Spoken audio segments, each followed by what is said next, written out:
पंचायत चुनाव को लेकर आपने तमाम खबरें पढ़ी होंगी और सुनी होंगी। कहीं धमकियां दी जाती हैं, तो कहीं हमले होते हैं, तो कहीं शराब बांटा जाता है। पंचायत चुनाव की ये सारी बातें तो अब आम हो चुकी हैं, क्योंकि खबरें इन बातों से भरी रहती हैं। जरा सोचिए कि आप एक ऐसे गांव के रहने वाले हैं जो पिछड़ा गांव है, जहां गरीबी की चरम सीमा है, लेकिन आप अपने गांव से बाहर निकलकर बड़े शहर जाते हैं, मेहनत करते हैं, तरक्की करते हैं और सक्षम बन जाते हैं। तो आपकी भी इच्छा होती होगी कि आप अपने गांव आएं तो और गांव आके गांव वालों का विकास करें। आपको राजनीति से कोई मतलब नहीं है, आपको मतलब है तो केवल गांव के उन लोगों को जिनके साथ आपने बचपन बिताया है, गांव के उन लोगों का विकास आप करना चाहते हैं, उनकी मदद करना चाहते हैं। पंचायत चुनाव की राजनीति के हर पहलू आप जानते हैं, क्योंकि जो प्रत्याशी होता है वो दूसरे प्रत्याशी से लड़ता है, और लड़ाई कभी कभी इतनी भयंकर हो जाती है कि कभी हत्याएं हो जाती हैं तो कभी हमले हो जाते हैं। लेकिन जरा सोचिए कि कोई प्रत्याशी एक आम इंसान को, एक आम समाज सेवी को, जिसका राजनीति से कोई मतलब नहीं है, उसको धमकी क्यों देगा? क्या इसके पीछे का ये कारण तो नहीं कि वो प्रत्याशी या वो प्रधान अपने गांव का विकास नहीं करना चाहता? क्योंकि यदि गांव के लोग सक्षम हो जाएंगे, गांव के लोग शिक्षित हो जाएंगे, तो वो उसे वोट नहीं देंगे या उसकी कारस्तानियों को पकड़ लेंगे। जो सराय गोविंद के सतेंद्र सिंह प्रधान हैं, उन्होंने मुझे धमकी दिया कि तुम खानपुर गांव में आओगे तो उपेंद्र सिंह को लेकर के तुम्हारा हाथ पैर तोड़वा देंगे। गाली गुप्ता किया और बोले जान से मारने की धमकी दी मुझे।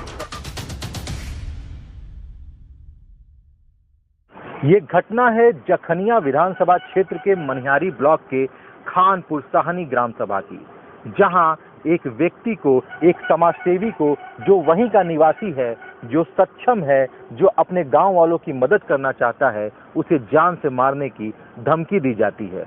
वो एक ऐसा व्यक्ति है जिसने पूरे कोरोना काल में, चाहे वो डॉक्टर्स हों, चाहे पुलिसकर्मी हों, चाहे वो तमाम सेवक हों जो लोगों की मदद में लगे थे, उसने उन लोगों की मदद की, उसने गांव वालों की मदद की, घर घर में राशन पहुंचाया, लोगों को सहूलियत दिया कि लॉकडाउन के दौरान उन्हें किसी तरह की कोई परेशानी ना हो।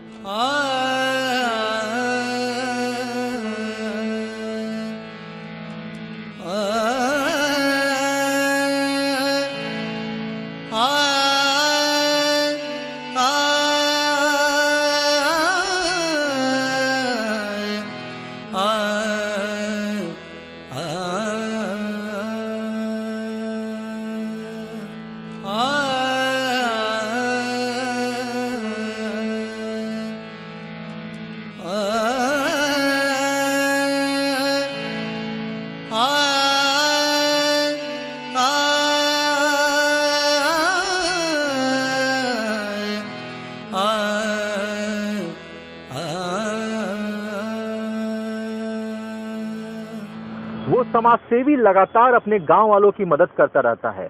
आसपास भी जो लोग होते हैं, जो गरीब हैं, उनकी मदद करता है। वो चाहता है कि लोगों को सहूलियत मिले, लोग कुछ करें, लोगों का विकास हो, वो भूखे पेट अपने घर में ना सोएं, उनकी बेटियों की भी शादी अच्छे से हो, उनका बेटा भी एक अच्छी शिक्षा प्राप्त कर सके। वो लगातार गाँव वालों की मदद कर रहा है। इसी क्रम में पंचायत चुनाव आ गया। उसको पंचायत चुनाव से कोई मतलब नहीं है, क्योंकि उसका इंटरेस्ट राजनीति में नहीं है। उसका तो इंटरेस्ट है केवल गरीब जनता की मदद करना। लेकिन राजनीति से जुड़े लोगों को ये नागवार गुजरा और उन्होंने उस व्यक्ति को फोन कर धमकियां देना शुरू कर दिया। आपका क्या नाम है? मेरा नाम विजय प्रताप सिंह है। मैं गाजीपुर शिवपूजन नगर कॉलोनी में रहता हूँ। मेरा प्रत्येक गांव ग्राम खानपुर साहनी में पड़ता है, मनिहारी ब्लॉक क्षेत्र में। विजय जी, किस तरह की घटना आपके साथ घटित हुई है? जो धमकी मिली है, किसने धमकी दिया है और क्यों दिया है? मैं ग्राम सराय गोविंद में मैं गया था। कुछ लोग पीड़ित थे, परेशान थे, विधवा थी। मैं उनको कुछ देने के लिए गया था कि चलो मैं उनके घर का चूल्हा जला दूं। तो वहाँ के ग्राम प्रधान सतेंद्र सिंह जो है, मुझे फ़ोनों पे धमकियाँ, गाली दी, और उसमें उपेंद्र सिंह भी इन्वॉल्व थे कि उपेंद्र सिंह से तुम्हारे हाथ पैर तोड़वा दूंगा, तुम हमारे ग्राम सभा में। ये किस तरह के लोग हैं ये जिसका नाम आप ले रहे हैं? ये लोग, इन लोगों का बैकग्राउंड पहले से ही माफियाओं के साथ रहा है। इनके पास माफिया आते जाते रहते हैं। इनके पास मुर्गा, दारू, मछली चलता रहता है। इनके हफ्ते में एक दिन माफियाओं का पार्टी वार्टी होती रहती है। तो आपको क्या क्यों इन्होंने धमकी दिया? क्या ऐसा आप काम कर रहे थे कि इन्होंने आपको धमकी दी? इन्होंने एक धमकी मुझे इसलिए दिया कि आप हमारे ग्राम सभा में होते कौन है बांटने वाला, आप क्या सिंबल बांटेंगे, जिसमें हमारी रिकॉर्डिंग में भी है। वो कह रहे हैं कि सिंबल बांटोगे, इसके बाद मेरे माँ बहन की गाली दी, आप क्या मोदी बने हो कि सिंबल बांटोगे। मैं एक समाज सेवी हूँ, मेरे को किसी राजनीतिक दल से किसी से मतलब नहीं है, लेकिन मैं गरीबों का दर्द को बांटना चाहता हूँ, क्योंकि मैं कभी एक समय में मैं भी गरीब था और जब मैं उठा हूँ तो मैं पहला काम गरीबों के साथ चलने का काम। आपको धमकी दी गई, उसके बाद आपने क्या किया? मेरे को धमकी दी गई तो मैं पहले जो है कि शादियाबाद थाने पे एक एप्लीकेशन दिया था। जल्दी में उनको एप्लीकेशन मैंने दे के चला आया। इसके बाद हमने जो है कि मुख्यमंत्री को गुहार लगाया, 1076 पे हमने कंप्लेन किया। 1076 पे आपने कंप्लेन किया? FIR किया। और मैं गाजीपुर निवास पे रहता हूँ अपना। और इसके बाद हमने जो है कि कोतवाली था जो है गाजीपुर में भी उनको इतला कर दिया हूँ कि मेरे साथ ऐसा होना है। मेरे को 2 दिन से मैं घर के बाहर नहीं जा पा रहा हूँ। लोग मुझे 2 दिन से घर के बाहर नहीं जा पा रहे हैं? क्यों? मुझे डर है वो लोग कभी भी मार सकते हैं, क्योंकि उन लोगों का अच्छा माफियाओं से संपर्क है। अच्छा। आप लोग गांव में जाकर के अगर इंटरव्यू लेंगे तो गांव वाले भी बता देंगे कि नहीं, उन लोग के पास माफिया जाते हैं, उनके पास हमेशा दारू मुर्गा चलता रहता है। इसलिए उन लोग काफी ग्राउंड से उन लोग कम मिले हुए हैं। खैर, FIR के मुताबिक जो समाज सेवी हैं जिनका नाम है विजय प्रताप सिंह, उनको एक फोन आता है और फोन पर उनको धमकियां दी जाती हैं, उन्हें गाली दी जाती है, उन्हें कहा जाता है कि तुम गांव में आकर तो दिखाओ।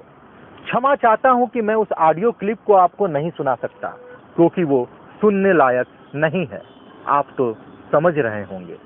लेकिन एक सामान्य व्यापारी और समाजसेवी विजय प्रताप सिंह ने इन सारे मसले पर FIR दर्ज कराई और पुलिस ने FIR दर्ज कर ली और पुलिस अब जांच पड़ताल कर रही है। अब देखने वाली बात होगी कि इस केस में आगे क्या होता है। तब तक आप देखते रहिए ABT news. Cameraman Saud Ansari के साथ मैं हूं अभिनेंद्र।